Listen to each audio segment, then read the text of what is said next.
Good afternoon, everybody. Got a few things at the top, and then we'll get right to it. It's been a few days since we had a press briefing, and as you know, there's been some important developments in our progress towards implementation of the Joint Comprehensive Plan of Action, or the Iran deal. So just a few updates. As many of you saw, this past Sunday, we delivered the documents to Congress. The 60-day congressional review period began yesterday, Monday the 20th.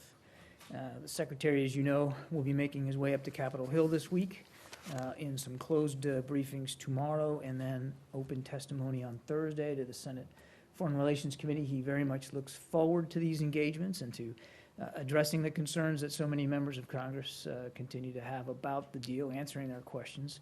He continues to believe that this is the right deal for not just U.S. national security interests, but the interests of our allies and partners in the region, to include Israel. So he's looking forward to having these engagements and answering their questions. We also welcome this week the passage of UN Security Council Resolution 2231, which shows that the international community remains united in our shared effort to prevent Iran from acquiring enough fissile material to build a nuclear weapon. Nothing in this resolution will in any way impact on the Congress's authority and ability to review the deal. And we purposely built in, as you may have noticed, a 90-day waiting period into the resolution to allow precisely for that review. Important to remember that Iran will get no sanction relief until the IAEA verifies that Iran has met its key nuclear steps, period. The passage of the UN Security Council resolution doesn't change that for U.S. sanctions, for UN sanctions, or otherwise.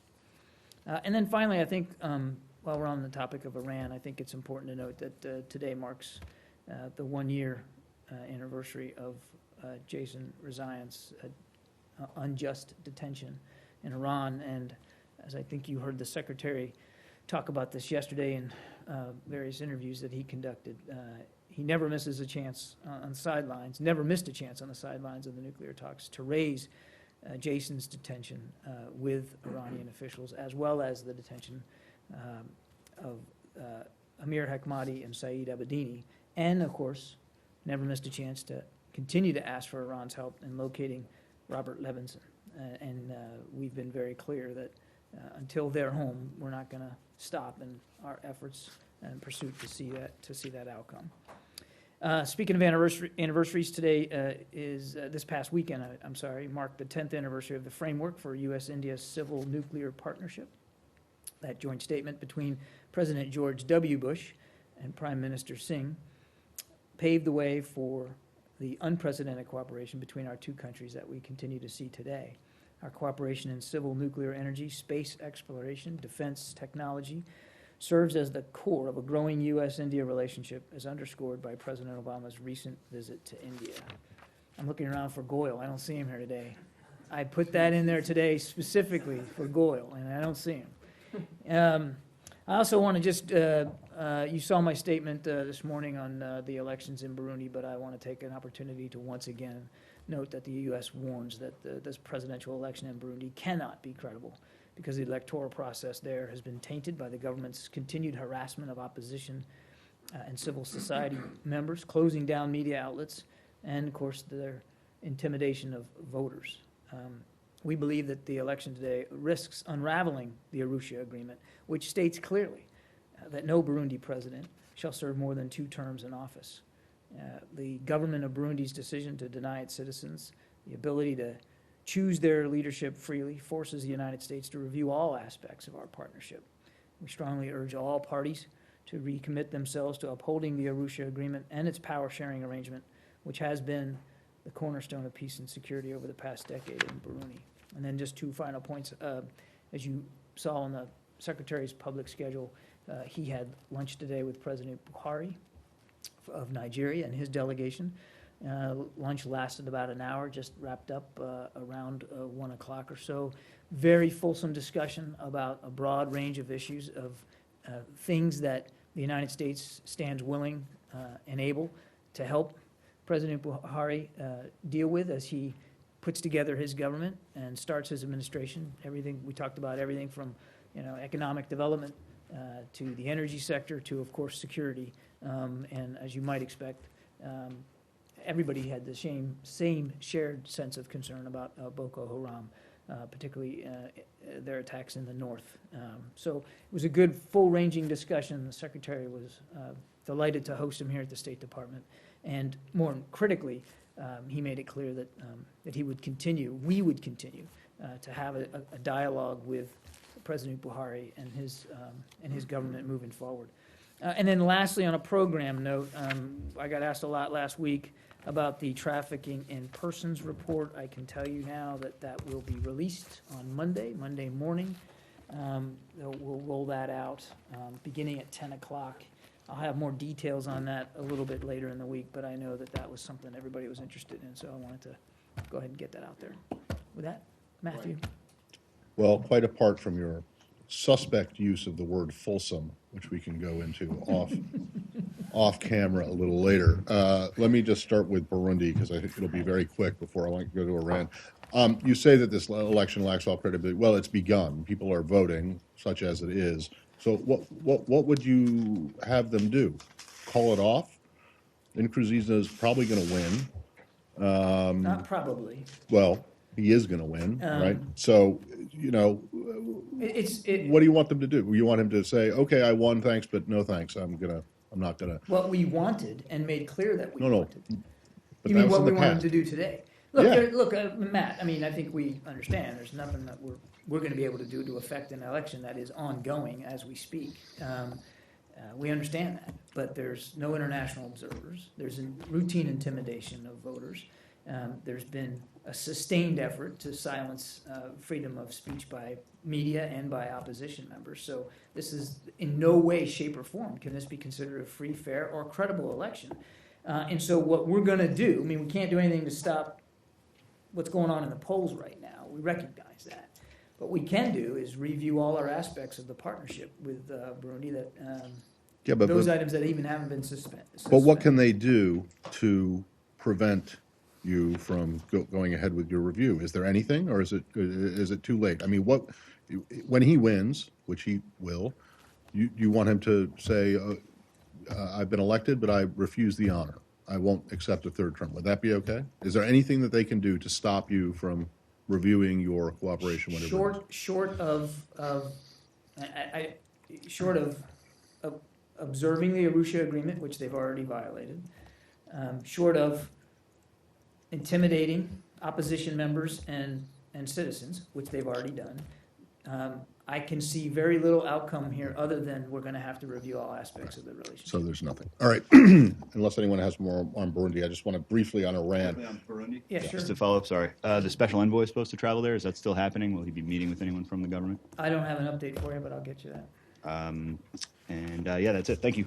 You mentioned you're sending the documents for the JCPOA up to the Hill on Sunday. Yeah. Is it your understanding, or have you gotten confirmation back from the Hill that they have received all the documents that they need for the review to actually begin? They have received all the documents in our possession to provide them.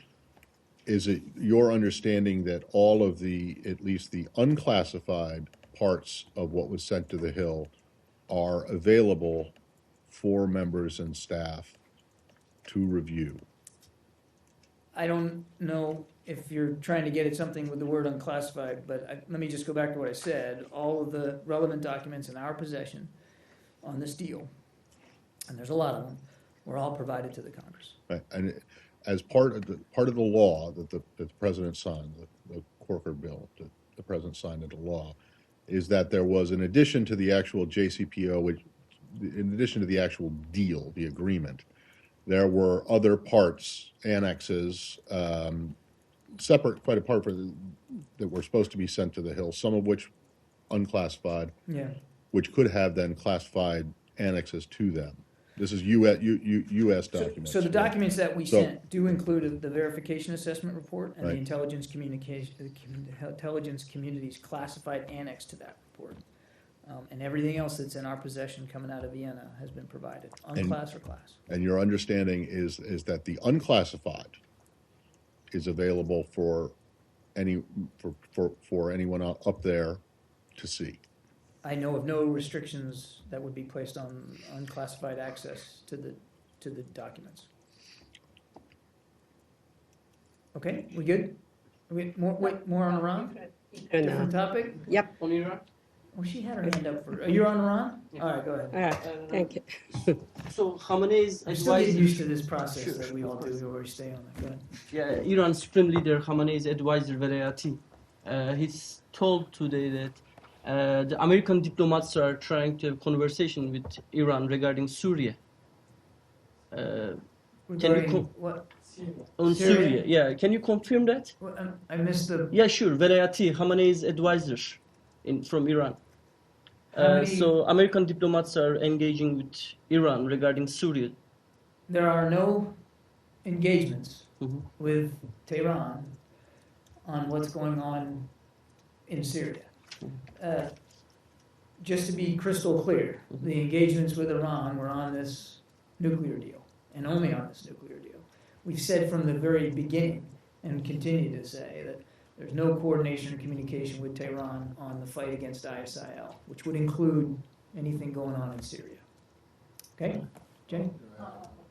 Back to the, if it's still in Iran, I want to go back to the Hill issue, not the documents, Okay, but the secretary going up there. sure. You said the secretary very much looks forward to these engagements on the Hill. Does he really? He does, actually. Yeah? Yes. Does he think that he's actually going to be able to change anyone's He mind? certainly hopes so. He certainly does. hopes so, and I wasn't exaggerating that. I mean, he is looking forward to this. So He believes that this is the right deal, that it's solid, that it achieves the objectives that we sought out to achieve. In fact, in some cases, exceeds some of our expectations, and that if you look at it logically, and you examine all of it, really read it and try to understand it, he's convinced that he can convince others as well. That's certainly his hope and expectation. Okay, well, I guess that remains to be seen, but I mean, he's raring for a fight, obviously. You said in some cases, this exceeds our expectations. In which cases would that be? Yeah, I was afraid when I said that you were going to ask me in that follow-up. Let me get you an answer right after, as I don't have the Lausanne agreement right in front of me, but we'll get back to you on that. Can you think of one instance in which what you ended up with is better than what you were seeking? Well, I think, remember, on the arms embargo and the missile program sanctions, under the UN Security Council resolutions, which put those sanctions in place and drove Iran to the negotiating table, it was always understood that all of those sanctions would be lifted at once when Iran complied with their requirements under Lausanne. We held out for more. I mean, interesting that some of the criticism on this deal, as well as the arms embargo goes out to 5 and then it's lifted, and then the missiles out to 8 and then gets lifted. That was actually extra measures put in place by the negotiators at the table, certainly led by Secretary Kerry, because at least 2 members of the P5+1 wanted the intent of the resolutions to be met Right. in word, which was immediate. But it was never the position of the administration that the arms embargo and the ballistic missile sanctions should remain regardless of whether there was a deal? Well, I mean- that wasn't, our sanctions will remain in place. No, go ahead, But the UN Security Council resolutions, which put those sanctions on, did so with the intent of driving Iran to the negotiating table, specifically over their nuclear program. Right. So it was always understood by all the members, P5+1 members, that as part of, to have a deal, without the sanctions relief, all of them, Right. there would be no deal. The problem that exists there is that those UN Security Council resolutions to which you refer, which are now been superseded by yesterday's, are stronger. They call for Iran to suspend or halt enrichment altogether. So when you say that, well, Russia and China wanted the arms embargo and the ballistic missile stuff to go immediately,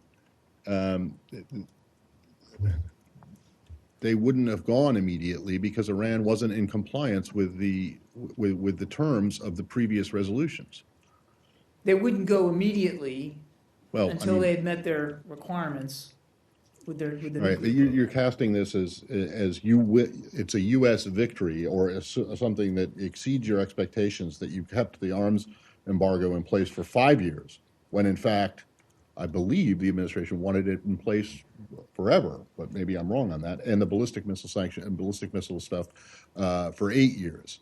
So while you might be able to make the argument in your own, the administration might be able to make the argument that you got 5 and 8 as opposed to 0, why does it not make sense for critics to look at this and say, well, it went from forever or keeping them in place indefinitely to a set time period, which Because- could even be shorter? Because the only way they stay in effect indefinitely is if Iran never comes to the negotiating table and we never get a deal. I mean, Yeah, the but the- whole reason they were put in place was to drive them to a Right, place where but- they but- would negotiate for Well, the I get that, relief. but the previous Security Council resolutions called for Iran not to have any enrichment at all.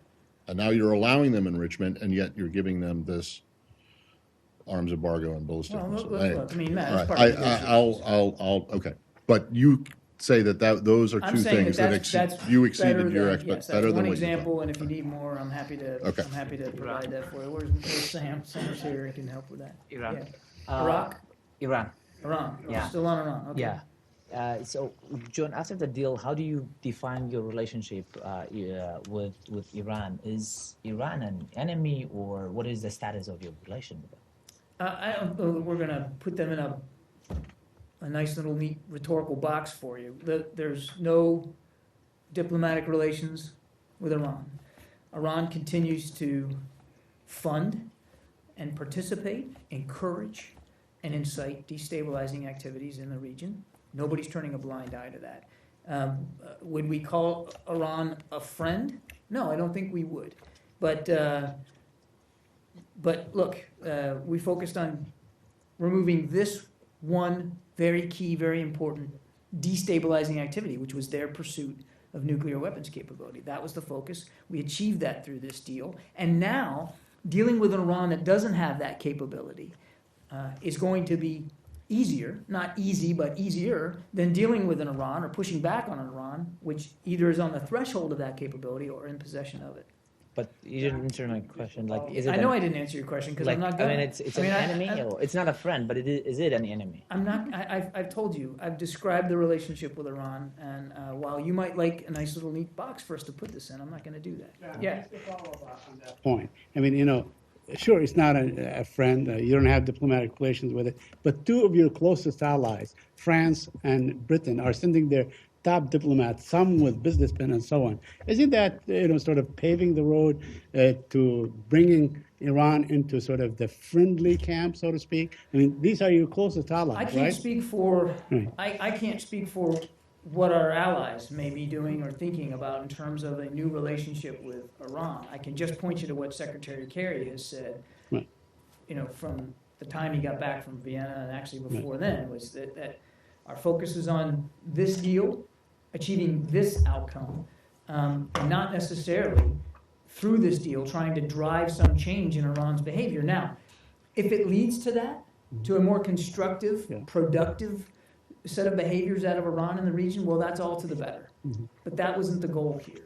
Do you And- believe- And because it wasn't the goal here, we're not going to turn a blind eye. We're not going to stop using the tools at our disposal, unilaterally and multilaterally in the region, if need be, to deal with Iran's destabilizing activity. But the fact that both of these top diplomats from England and France are going there, does that make the case, or does that make the argument for Secretary Kerry better on the Hill when he makes that argument as to why this is a good deal? I don't know that their travel to the region necessarily enhances the quality of the deal. I mean, and I don't know that he would speak to his counterparts' travel there.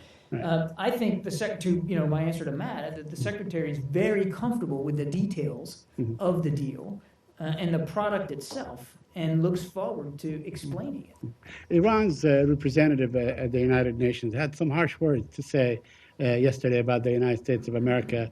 He said that you should not be given lessons on interference and so on. The fact that you invaded two countries, as he put it, and so on, you should be the last to do such a thing. Is that the kind of language that you did expect the Iranian ambassador to be saying at the UN? I don't think anybody here was necessarily surprised Surprised, by okay. his comments and the anti-American rhetoric that, we see from government officials over there. Look, this isn't about lecturing. Right. This is the United States getting up and lecturing Iran or lecturing anybody. I think we're pretty good at leading by example and proving the power of our example around the world. And I think we're very comfortable standing on our reputation in that regard. This, again, we gotta, it's really important that everybody kind of draw back into what this was. This was about achieving one outcome, and that was stopping their ability to cutting off their pathways to get a nuclear bomb. This deal does it, and that alone helps make the region safer, because it's a huge, one less, but a huge problem less that we would have to deal with long term. Thank you. Wait, we're off Iran? So, go ahead, Jenny. North Korea. Today, North Korea has said different on Iran and North Korea nuclear negotiations. And North Korea announced would not have any dialogue or give up their nuclear programs. What is your comment on their? Say that last part again? North Korea announced that would not have any dialogue or give up their nuclear program. North Korea said there's no dialogue about their. Yes, future programs. Well, I think that's true. There isn't. I mean, I think I would agree with that assessment. And what we've said before, Jenny, is that we're open to dialogue with the North. That would lead to authentic and credible negotiations that get at the entirety of the North's nuclear program and result in, and this is not a small point, concrete and irreversible steps towards denuclearization. But the onus is on North Korea, and they haven't picked up that ball. Do you think the United States acknowledge as North Korea is a nuclear state because they, ambitious to, proud of have nuclear weapons right now? They want the U.S. acknowledge to their What I would nuclear say is we state. acknowledge their continued pursuits in that regard, and continue to warn about the threats and the dangers that those pursuits cause to the Korean Peninsula. When you say acknowledge, you're not suggesting that you would accept it, though. No. You're just acknowledging the Acknowledging fact the that they fact are doing it. Yes, thank you, Matt. Yes. Does the U.S. I have? mean to say that we are accepting. Yeah, but does the U.S. have a plan to bilateral talks with North Korea for a nuclear? There's no such plan. No such plan We yet. have long said that resumption of the six-party talks we would support, but the onus is on North Korea. All right, thank you. Turkey? Thank you. There was an explosion in Turkey earlier this week, Yes. killing as many as 50 people. Do Yeah. you have anything to tell us? We put out a statement about that right after. Yeah, yesterday. I'm happy to repeat our deepest condolences to the victims, to the families of the victims, to those that were injured. And I'll reiterate once again, regardless of responsibility, this is just more evidence of the common terrorist threats that we face, we and our allies. And then the third thing I'd say is that this it's a very grim, but it is a reminder of the seriousness of this challenge and the degree to which we're going to continue to stand with Turkey as Turkey continues to confront it. Has any U.S. official talking to the Turks after the explosion about that? I'm not aware of any specific conversations out of here. We, of course, our representatives in Ankara, of course, conveyed our condolences and thoughts to the Turks at the time. Because there's a fear that this attack in Turkey, which is the first bloodiest attack since in a few years Yeah. In Turkey, comes at a time when Turkey has taken a more assertive position against the Islamic State. Do you think Turkey might become a major target for ISIS because it has taken apparently a bolder stance against ISIS? I don't know what it is in the ISIL playbook with respect to Turkey. What I do know is they remain a lethal deadly enemy that we all, as a coalition, need to stay focused on defeating. John, technically, ISIL didn't claim this attack. What is your understanding about the responsibility? Is there any reason that you don't believe that it wasn't? No, it's not about believing or not believing. I just, we're not in a position to call it right now. I mean, we've seen the claims of responsibility. Is this something that they're capable of? Absolutely. I mean, we've seen brutal violence from this group before in all manner of ways. But the Turkish government's investigating it. I think we want to let that investigation move forward, and I wouldn't want to say anything one way or the other that would prejudice the outcome. It's as I said, a grim reminder of the counterterrorism threats that we face, regardless of whether ISIL's responsible or not. Are you cooperating on this investigation with the Turkish officials? As always, we certainly offer assistance if it's needed. I'm not aware of any specific thing that we're doing with respect to this. There was an agreement to be announced soon about the use of Incirlik airbase on this ISIL. I'm having a hard time. There was an agreement to be announced soon on this use of Incirlik airbase for the anti-ISIL So attacks with the Turks, according to some sources in this building and also according to the Turkish officials. How this incident will affect this upcoming agreement? Okay, well, I'm not going to speak to, I have nothing to announce today. I'm certainly not going to speak to decisions that may or may not have been made yet. With respect to the cooperation with Turkey. And this attack, deadly as it was, again, it only reinforces our commitment to working with the Turks to deal with counterterrorism challenges. And how that's going to manifest itself, I think it's just too soon to say right now. Yeah. Yeah. What's your reaction to reports that the EU may sanction individuals such as General Haftar, whom they consider like opposing the political process, threatening the political process?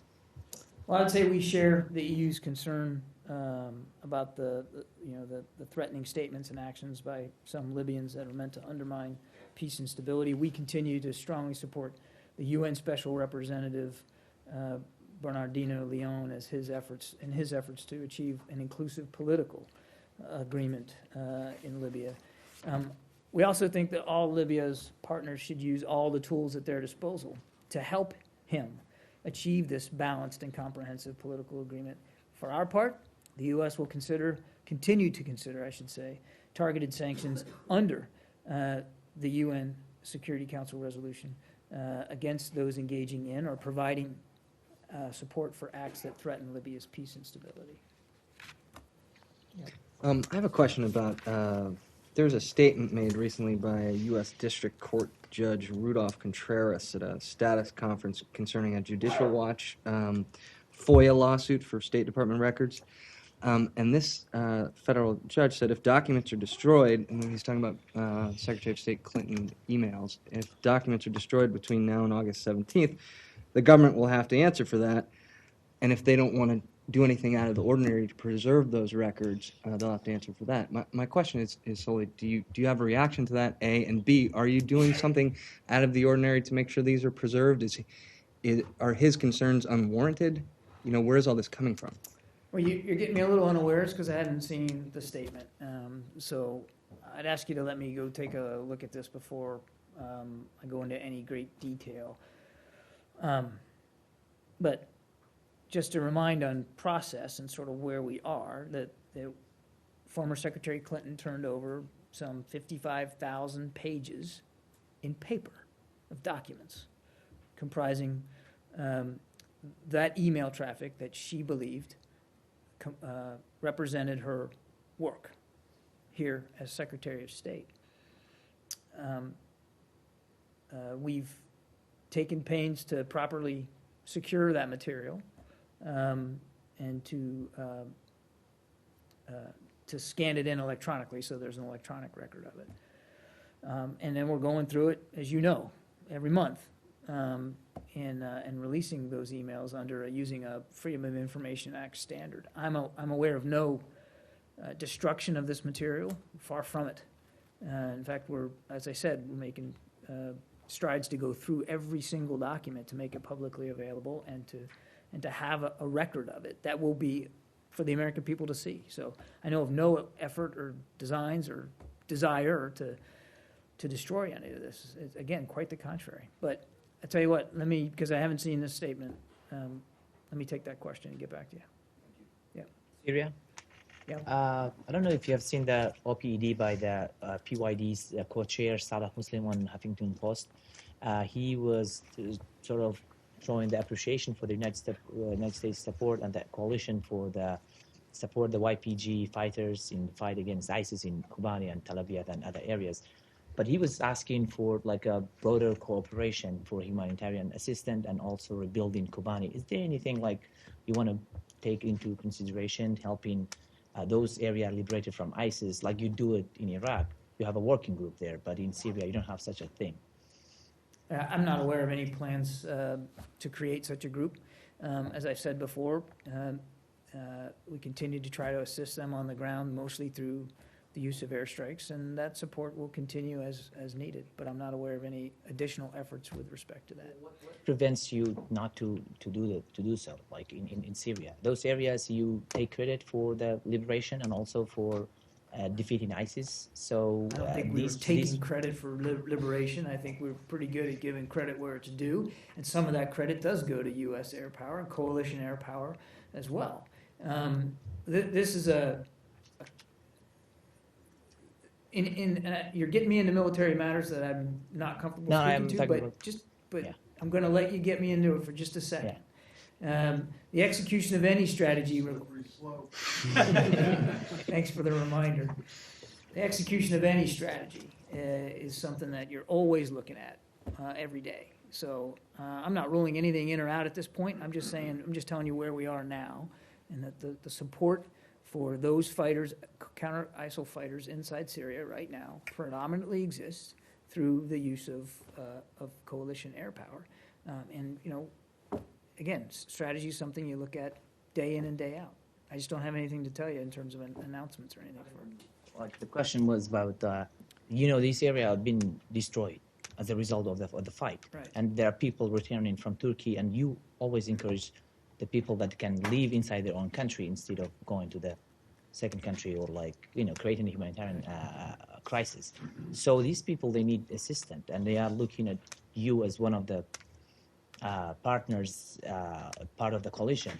So what is the problem? Is there anything like that you cannot do the same thing that you do it for humanitarian support for the Iraqi? You're getting me to stake a claim now, and as I told you, the strategy is something we're constantly executing. I have nothing more to say about the support that they're getting militarily than what I've talked about. And again, I'd point you to DOD for more details on that. Yeah. John, when it comes to the strategy, this ISIS, suppose allegedly ISIS attack in Turkey is the second attack over the last month. It happened just before the elections in Turkey as well in June, and this is the second time that they hit Turkey. Do you? What is your understanding about this kind of bombings in Turkey? Is there any strategy change in ISIS vis-a-vis Turkey? Because before. The organization was very cautious to Turkey. So, do you sense any strategy sense in ISIS vis-a-vis Turkey? I'm not an expert on ISIL strategy or what they're trying to achieve in any particular attack, other than fear, intimidation, and brutality. So, I'm not going to speak for what their strategy is, or if they're responsible for this latest one, what that portends for the way they're thinking. What I can tell you is our strategy remains sound. We continue to execute it, and it's a multilateral strategy, 60 some odd countries, and it's not just military. There's a financial component to it. There's a diplomatic component. There's a law enforcement component to it. And we're going to keep chipping away at this. We've also said that this is a group that, and we've seen this over the course of the last year and a half, quite frankly, this is a group that continues to modify. They're agile, they're nimble, They're still well-funded. They're still attractive to a whole population of young, disaffected men for whatever reasons. And we're not blind to, to the kinds of activities that they continue to want to pursue. And we're going to continue to adapt our strategy as needed. But the core of it, multilateralism, good governance, which is really what has to happen to defeat long-term sustainable defeat of ISIL, all that remains in place. As for what they're thinking on any given day, I'd have to point you to them and their propaganda to try to help you out with that. What we're focused on is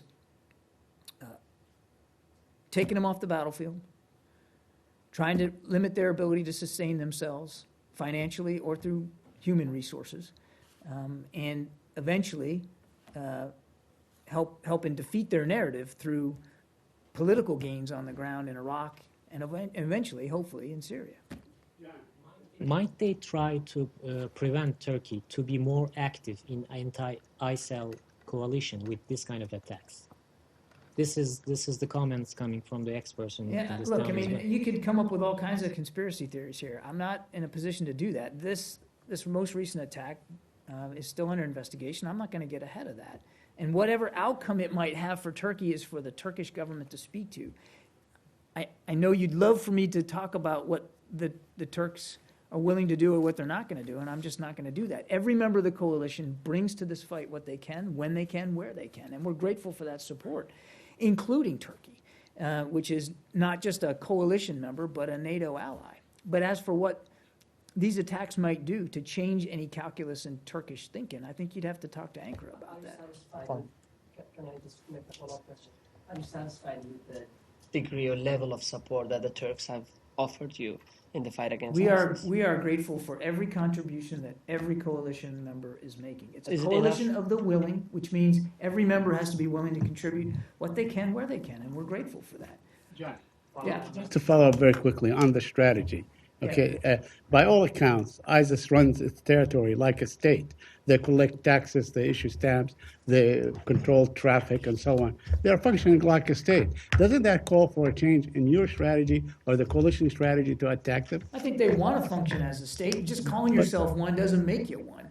And look, one of the things that we've said from the very beginning, Saeed, is that what makes this group a little different is that they do have aspirations of state-like functions.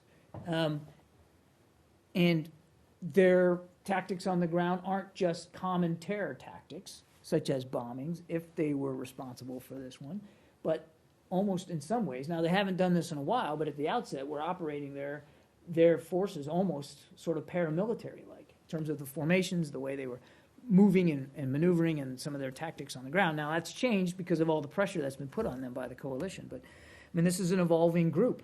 But just calling yourself a caliphate or a state doesn't make you anyone, any more than it makes me an alligator. So we're just, we're going to keep the pressure on them. And it's, as I said at the outset, a multilateral approach along multiple lines of effort, not just military. Governance, it's funny you should ask this question because it's governance, good governance, that's really going to be the long-term answer here. I keep saying it, and I know it may sound like the same old saw with you guys, but it's true.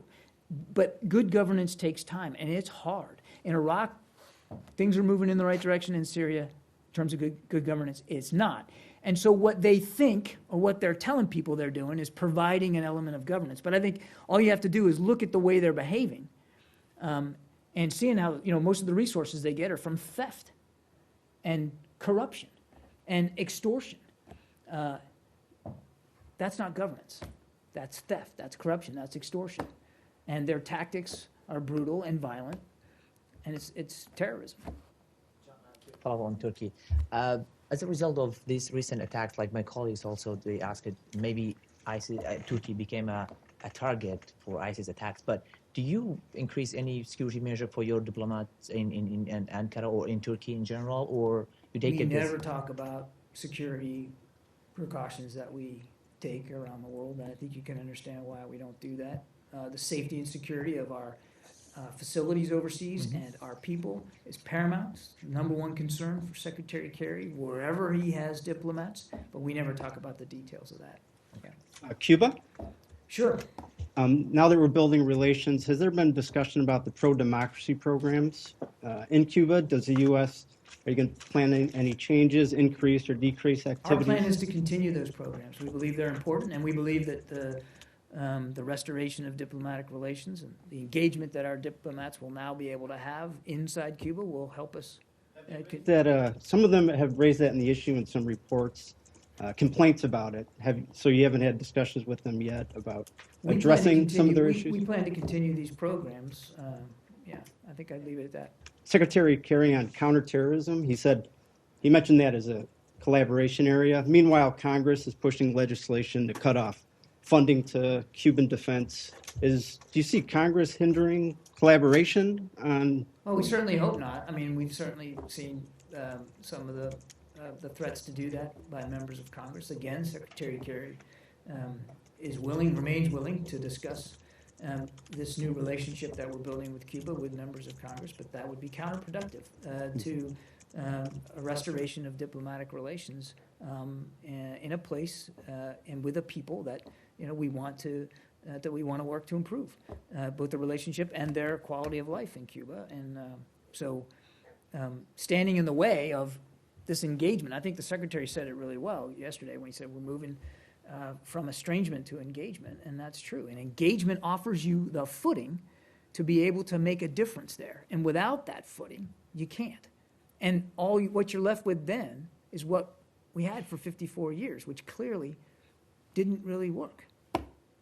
Like military to military dialogue, establishing relations at that level too? Let's not put the cart before the horse. I mean, we're just now starting. There's a lot. I mean, relations are not normalized. That's going to be a lengthy process. I think we all can understand that. And I have no specifics with respect to what a defense relationship could or would look like in the future. We're just getting started, and we need to walk before we run. Yeah, yeah. The Chattanooga shooting and these reports in the last couple of hours and statements by Mohammed Abdul Aziz's lawyer that some of his family members have been detained in Jordan. I was wondering if you could confirm the U.S. involvement in that operation and lend a little bit of insight or guidance on what, whether that's true that this guy's family is being taken. I'm afraid I don't have anything to say about that right now. Again, you guys got your iPhones, I don't, so I don't have an update for you on that. The Jordanian government said 5 or 6 hours ago this, Right. but just in the last few minutes, the lawyers made a statement. But Yeah, understood. the initial statement is hours old. I don't have anything for you on that right now. If such a thing occurred, would that be any U.S. involvement? Would it be law enforcement, or would it be like State Department would be involved in any way? I just don't know, Saeed. I mean, Okay. I'm just getting this. I just don't have anything for you, I'm afraid. I can't help you on that right now. Okay. Well, I just get one minute. I want to go back to your rather unusual analogy from a few minutes ago. It may be true that you don't consider ISIS to be a state, but they certainly aspire to be a state, and they have some trappings of a state. In other words, they have a flag, they collect taxes, whether you want to call it extortion or whatever. They certainly do steal, but there are states that do that as well, North Korea being one example. They have that aspiration. Do you really aspire to be an alligator?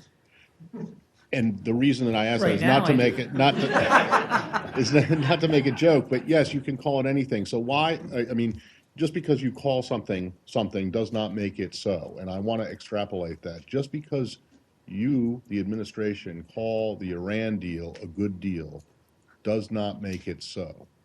Does the administration, the secretary for whom you speak, I won't go to the president or Moniz or anyone else like that, do you believe that you're not just calling this deal a good deal because that's what you want it to be? Yes, we believe this is not just a good deal, but it is the best deal that could be achieved, which achieves the outcome that we wanted to achieve and will further secure our national interests as well as the national interests of our allies and partners. I think by any measure, and you know, you want to pick apart aspects of the deal, fine, let's get past that for a second.